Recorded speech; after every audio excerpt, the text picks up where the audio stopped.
Hello, and welcome to Season 3 of the Gaming Backlog Book Club. We just wrapped up Season 2 about Teenage Mutant Ninja Turtles, Turtles in Time, and had a quick fun romp through both the arcade and Super Nintendo versions of it in co-op by way of the Cowabunga collection. And we are now ready for Season 3. This will be another quick bottle season where we play a game that is short enough to be completed in a week. So coming up for Season 3, we will be playing through Stray. Stray was released in 2022, developed by Blue 12 Studio and published by Annapurna Interactive, which tends to publish quirky and offbeat indie games with interesting, subtle stories most of the time. Not sure what experience you've had with any of their releases, Alex. I have played, looking through what they have published, I have played What Remains of Edith Finch, which was a very unique sort of puzzle game. Yeah, that in itself is very much referred to as a walking simulator, and that one actually deserves the title, unlike Death Stranding.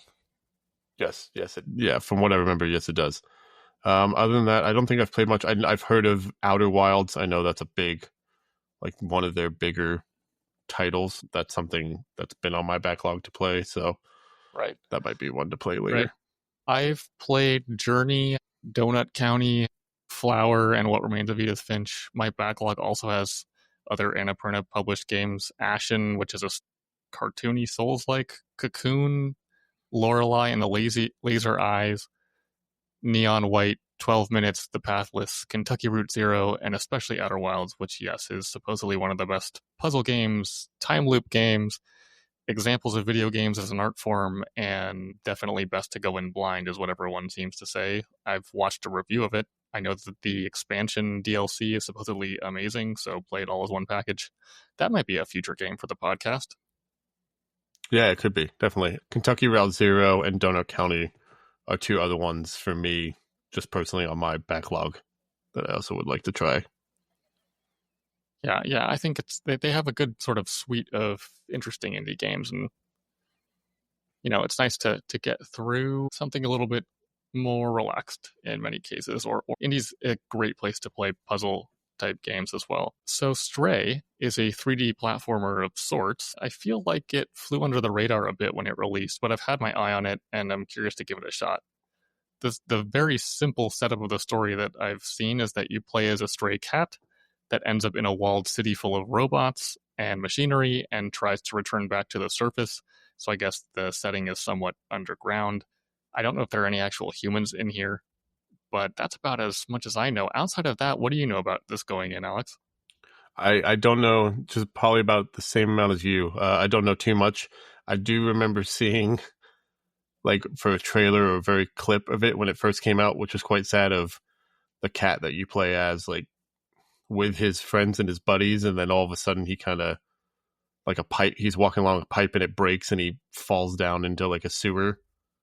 And then I guess that's where you start the game. I just saw like that quick clip a few years ago, like not long after it came out. But Stray's also been one that's always just intrigued me. My wife and I own 3 cats. We are big cat people. I love my 3 cats. And so to be able to play as a cat in this and kind of just wander the streets and jump around, hopefully on anything you kind of want to, and maybe I'm sure there's probably other little cat things that you can do. So just probably bat around things or play with just random little objects that are around. But yeah, I'm very intrigued to play this and just play as a cat and see what it's like.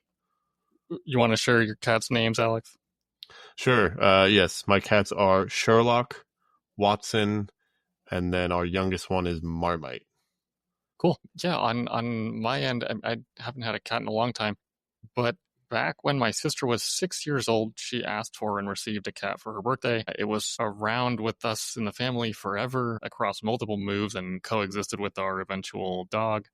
It just so happens it was actually an orange tabby cat, just like the one here that we play as in Stray, so maybe I'll get some flashbacks. It was always funny stories with little kids, so my sister asked for a female cat and had chosen the name Polly. It ended up being a male, and it was named Polly anyway. So we had Polly, the male cat. Very good to have around for that period of time. That's another reason actually I wanted to play Stray. the cat in this is very similar to, we also have an orange cat. Marmite, our youngest one, is an orange cat, and he is that typical orange cat behavior. So, I don't know that I know what you mean, except from my own experience. So, which I can't totally recall, but I guess I'll find out here. orange cat behavior just means that they're just little dicks all the time. Most of Okay, the time. good He stuff. just, anything that will annoy you or you don't want him to do, he'll do. Yeah. That's orange cat. Well, we'll see if And Orange also Cat. just no brain cells. Oh, Just great. one brain cell, one singular brain cell. That's it. We'll see if our one brain cell Orange Cat in Stray is capable of much beyond that. Then, other details that I know about this: obviously, you're a cat in a cyberpunk neon lit world full of robots with TV monitors for heads that use emoticons on their screens to express their emotions. I know that you have a dedicated meow button, so that should be interesting. You do typical cat things on your journey, most likely, and that's about it. Also, that you're just a standard cat, not a cat with special abilities or powers or anything of the sort that you might expect out of a video game or a cyberpunk video game. I'm not. I think the main motivation of this cat obviously is just to get back home, which seems to be the case for many, many animal or pet out of their usual place and home in most media. So, should be a good time. What makes this something you're interested in pulling up from the backlog and starting now? I think, as I said earlier, just I think it's something. It's a shorter game. It's another, as you said, like as we kind of stated, like a palate cleanser. Sort of another, just a short one Yeah. after going through Death Stranding.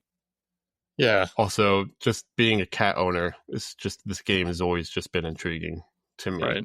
So Right. After an extensive, wild story like Death Stranding and a quick blast from the past beat 'em up like Turtles in Time, this seemed like a nice, relaxing, heavily atmospheric game to just chill to for a few hours and recharge the gaming batteries before trying something else more intense.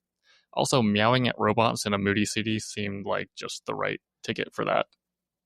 yeah, I'm intrigued with the meow button. I might be spamming it, and because I'm curious to see if my cats might Oh yeah, react you'll have might to react record to. that situation. Let's see how they Yeah, go. well, it's. Are I'm they just curious going to on sit if in they front of might the just TV sit. the whole time? They might just sit on the coffee table or on the back of the sofa and just like watch while I play. And I'm just curious if like I'll just be watching, and then if I hit the meow button, and if they're gonna react or jump up to the TV. So if they do No any of chance that, of I them will running be away. Yeah. Either way, you're getting no. a reaction, so that's a fun, entertaining experience for Yeah, them. yeah, exactly. So if I can, I'll try and catch and record any of the reactions if there are any funny ones. Well, I want to see that. Send it my way. Now, I Will will do. be playing Stray on my Steam Deck, both because it was discounted during the Steam summer sale, and also because it seems like a good game to play through all cozy in bed. Where are you going to play it? I'm playing it on my PlayStation. I actually, so this is a game actually I bought when it first came out. I bought it physical from, I think it was through I am 8-bit. I believe it came out through. Okay. Yep. So I actually bought the physical back then, but again, I haven't played it. So I'll be playing it on PlayStation, and probably what I'll do is I'll probably be playing it on big TV, but if need be, like I'll also just put it onto the Portal to play as well, since again, it's also probably just a good handheld game. Yeah, it seems like the graphics are just, high end enough to make it probably look good on a big screen, and but not so super polished like something like Death Stranding where you need to play it on a big screen. So I think pretty much any option that you have available and wherever you feel like playing, it's really the right answer. Yeah, this also it may just be more just all of it on the big screen TV because my wife might also be someone else who Oh, will who's just interested in sit watching? and watch me Right. That play makes through sense. this as a cat. That makes sense. Sweet. Well, it seems that Stray is fairly short and can be completed in about somewhere between 5 and 8 hours. So this should be a good weekend or a couple day playthrough and give you some time for other games or hobbies or activities before we chat about it in the next episode. If this palate cleanser sounds like a good time to you, then please join us in our playthrough of Stray this week, and we'll catch you next time for our post play chat. Thanks everybody for listening. If you want to follow along and discuss our playthrough of many games on the Gaming Backlog Book Club podcast, please give us a follow on your podcast platform of choice. Spotify, Apple Podcasts, iHeartRadio, Pandora, Amazon Music, or Pocket Casts, as well as our Discord and Instagram under the same name.